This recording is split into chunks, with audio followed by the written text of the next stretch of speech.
All right. So, a popular phrase here in the United States is "we're number one."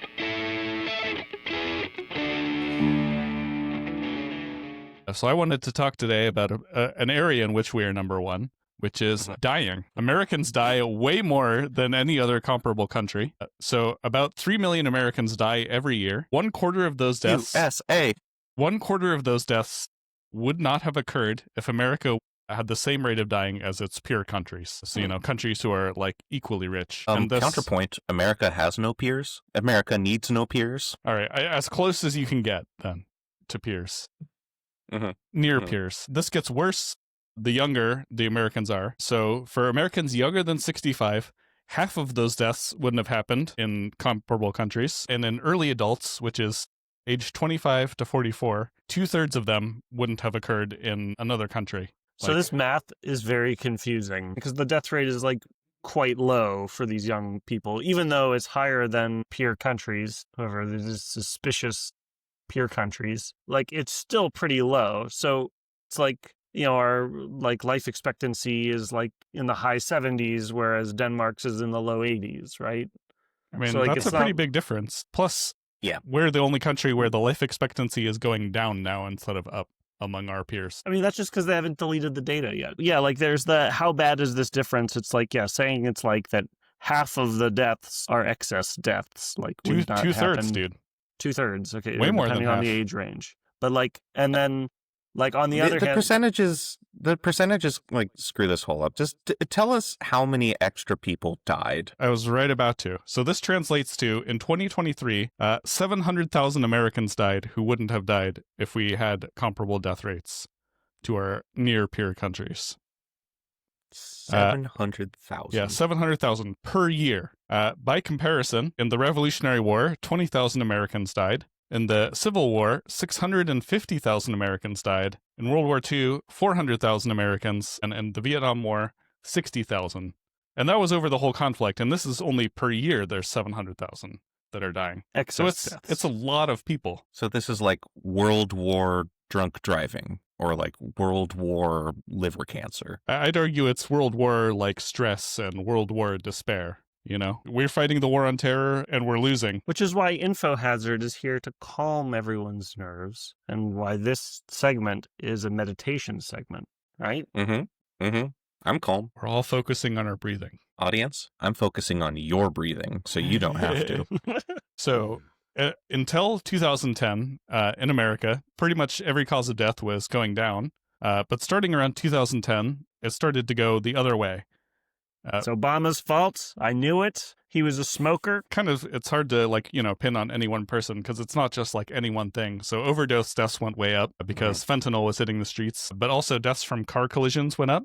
Deaths from digestive disease went up. Deaths from diabetes went up. And the progress rate on stopping people from dying of heart disease slowed way down. And during the pandemic, for older adults, the death rate went back down to normal after the pandemic. But for early adults, the death rate only went back down to like half. Like only half of the excess went away after the pandemic. So it's like the pandemic only half went away for younger adults in like death rates, essentially.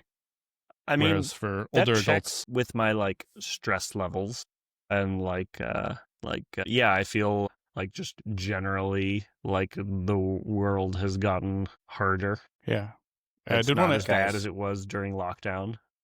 Remember pre-pandemic stress levels? My God. Yeah. But so I wanted to ask you guys what you think is like causing this, since we're all, in this group here. I mean, besides Obama, because obviously Obama. The uptick does smoke kind of correlate with you said 2010? Right. This recession. Roughly with the Great Recession, and these are, like you said earlier, diseases of despair, I think is the term of art for this. But that's only some of them, right? Like, is a car crash a disease of despair?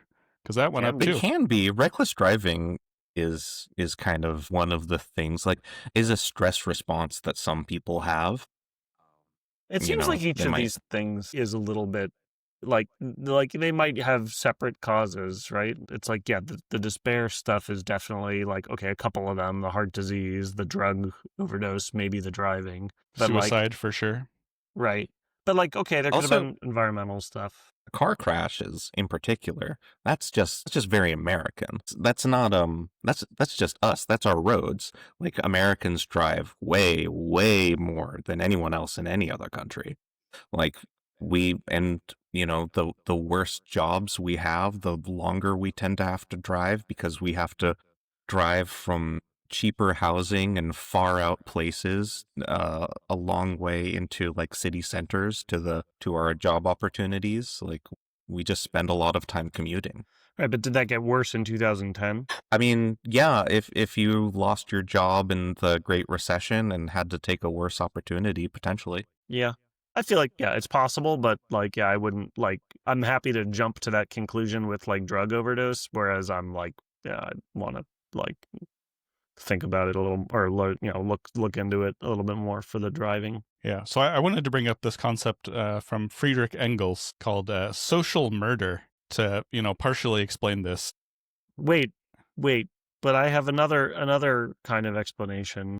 All right. Our government did sort of enter a new phase of dysfunction during Obama's presidency, where like there were just these repeated, we were well into the Bush era tax cuts. I guess those were made permanent.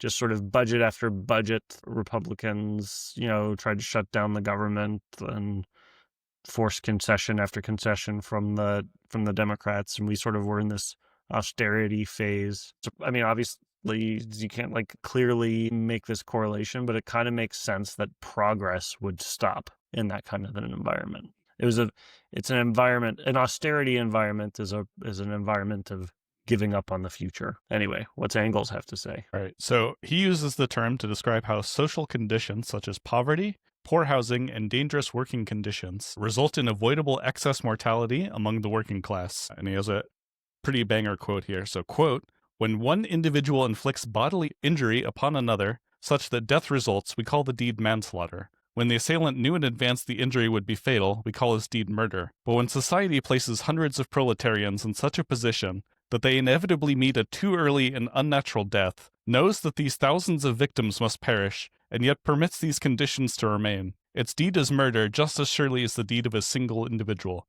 Disguised, malicious murder against which none can defend himself, which does not seem what it is because no man sees the murderer, because the death of the victim seems a natural one, since the offense is more one of omission than commission, but murder it remains." Yep. Hell yeah, dude. Yeah. Are you sure that wasn't Luigi? Sounds like Luigi. Well, if you read his manifesto, I mean, he does, tie into these ideas for sure. Yeah, it's a sick state of affairs where like this is basically just like how we do things. Plus, there's a great quote. The law and its majestic equality forbids rich and poor alike from stealing bread and sleeping under bridges. Couldn't have said it better. I think that's sort of the benefit of these, like bringing these old classics out. But yeah, I mean, do you think that do you feel like a murderer sometimes in the face of all the agony around you? Do you feel somewhat responsible, as we all are in some tangential way? Yeah, definitely, dude. It bothers me, like not being able to help. It feels like to stop any of this from happening. That's different. I mean, come on, like being unable to help. We're partly doing this because we're, optimistic people, right? Like we think that public policy can play a large role in improving this, and we think that we're going the opposite direction of the direction we should going. We should have big goals in a very different direction for public policy. So, yeah, we're not doing nothing. I mean, I think the murderers are the people at, for example, United Healthcare, like the people who create these systems of social murder intentionally. They are the Mark Zuckerbergs who are, selling and addicting teenage girls who then go and kill themselves in higher numbers. It's the Elon Musks who, in their race to get the best AI, they build these big power plants right by populated areas, spewing out toxic gases, making people sick and die. So these are the social murderers. Ordinary people should not be feeling guilt because they drive a car to work, because there's no reasonable transit where they are. Sure, I mean, you should try to do things in your life, but, the answer to these problems is collective action. It is, and the name of our collective project is government. Damn. Let's just end it there, dude. What a conclusion. That was good. That was great, even. Yeah. Boom. Or or labor unions or activist groups. It doesn't necessarily have to be government. But yes, that. All of that. He said co-signed. collective action. Collective action. Yes. Damn right. All right. And Square Dance team. And no, it sounds like collective action to me is all of you collectively liking and subscribing to InfoHazard and then throwing a brick through the... All right. Take care. I love you. Goodbye.